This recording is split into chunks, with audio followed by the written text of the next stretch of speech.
Hello everyone and welcome to another episode of Do You Know Minecraft, a series of short and to the point videos where I cover interesting facts about the game that you might not know about.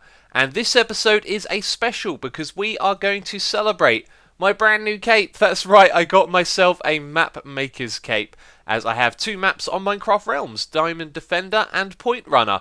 And the conditions for getting one of these capes recently changed, which means that I got myself one of these capes, and look at it, it is lovely. I love it, it's great, and so to celebrate I thought that we would make a special episode of Do You Know Minecraft about capes. So what is a cape? Good question. Most of you probably know, but for those of you that don't, a cape appears on the back of a player in-game. They are not an item in your inventory or obtainable inside the game. They are obtained under special circumstances, like attending MINECON for example. And once you have a cape, you can enable it to appear in-game by using the Minecraft website at minecraft.net/profile. So, capes were first added on December 20th, 2010, and originally they were called cloaks. A bit of fun trivia for you. So the first cloak to be added was the old MOJANG cape for MOJANG employees. And yes, I said MOJANG because that is the correct way to pronounce the Swedish company's name. The brown and yellow cape was then replaced with a red and white cape in October the 7th, 2015. For whatever reason they decided to change it, I don't know, but this is the new MOJANG cape, which is the same one being used at the time of this video. These next two capes are a little bit different. The first one appeared on December the 24th and 25th in 2010. They're known as the Christmas cape, and they appeared for every player playing Minecraft, but unfortunately that was the only day that they appeared and they weren't added to players' accounts so that they could enable them later.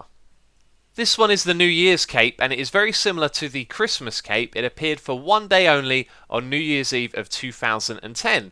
And again, this was one of those ones that appeared for every player, but only on that day, and they weren't added to players' profiles.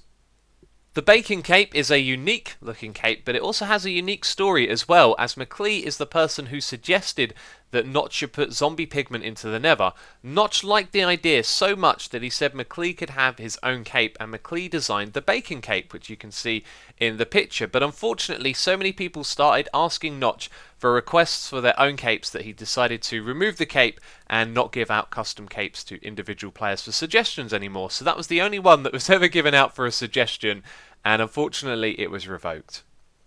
So there is another cape that only one person has, but it's under different circumstances from suggesting something for the game. This is the 1 million cape, and it was given to the person who brought the 1 millionth copy of Minecraft on the PC. And that person was Archronman1, who brought the 1 millionth copy and got this amazing unique cape, which was designed by Kinton, one of the developers of the COBALT game. Notch has given other players unique capes as well, however these are not for suggestions in the game.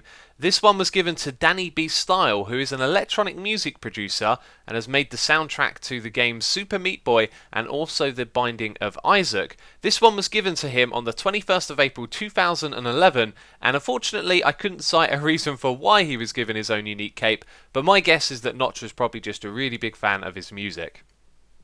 This next one is Julian Clark's cape, and the story goes that he brought together British actor Ray Coates and Notch together, who was probably a fan, and as a joking post on Reddit, he demanded his ransom for bringing them together was 1 million diamonds and a cape, and so in return Notch gave him his own custom cape.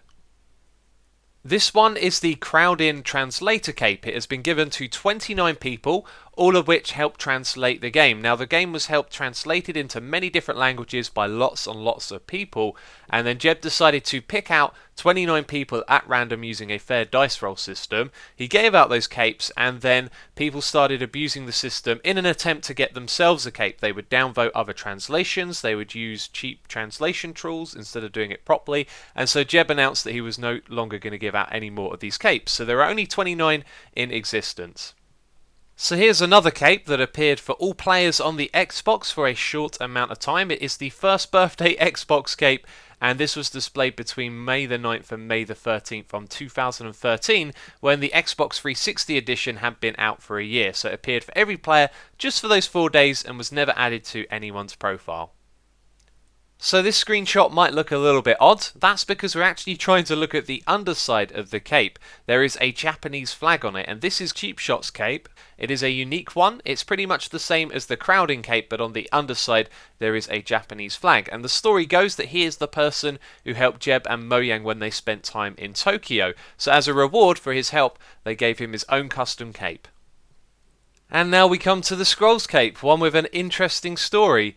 Between November the 7th, 2014 and September the 30th, 2015, this cape was actually obtainable, and the way to get it was by playing Scrolls. If you were to accumulate 5 of the weekly first place badges, then you would unlock the scroll over on Minecraft. Now, one of the people who actually got this was Mark Watson, who already has a cape because he's an employee over at Mojang, and he's technically the person who gave me my cape, as he works with Realms and all of the map makers. So an interesting bit of trivia for you right there. And also on December the 11th and 12th, 2014, all of the players had these in-game in Minecraft, but they weren't added to their profile. They were just there for the first 2 days to celebrate the launch of Scrolls. This one is the MOJIRA Moderator cape, and on December the 25th, 2014, it was given to all of the bug tracker moderators over on the MOJIRA website, which is where they track all the bugs for the Minecraft game. So here's another cape with a flag on the underside. It is the Chinese translator cape, and it was given to 3 players who helped translate the game into Chinese. And again, it's like the CROWDIN cape, however it's got the Chinese flag on the underside of the cape. So COBALT is one of Mojang's other games, and this is the COBALT cape. As you can guess, it was given out to people involved in that game. And there were 15 of them given out in total. They were given to the winners of the COBALT League and also the winners of the level making tournament, which was held for designing levels for the COBALT game.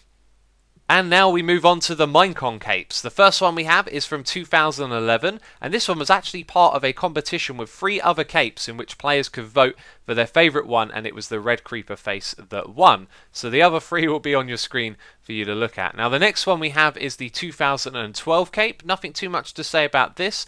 They were given out to all the attendees of the 2012 MINECON, and then we have the 2013 one. Of course there was no MINECON in 2014, but there was one in 2015, and interestingly enough there was another way to get this. If you were on the console edition of the game between July the 1st and 15th, 2015, you could actually get this cape as part of a skin pack that you could download, which is an interesting little fact I didn't know.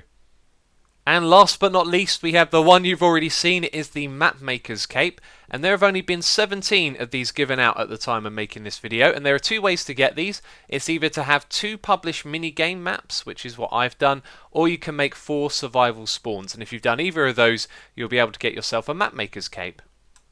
This cape I was completely unaware of until after I finished making the thumbnail for this video and tweeted that out, and someone tweeted me back about Christoph Gelbring, who is a web developer over at Mojang, who has his own custom cape, and it has the, or at least part of the Prismarine block on the back. So we're calling this one the Prismarine cape, and I know absolutely nothing else about it or why he even has his own custom cape. And I have just one more fact for you this video, and that is that if you have a cape, it'll actually appear on the back of the elytra. And it'd probably be a good idea for me to get down on the ground so you can see that clearly. There you go, there's the Map Maker's map extended onto the elytra wings.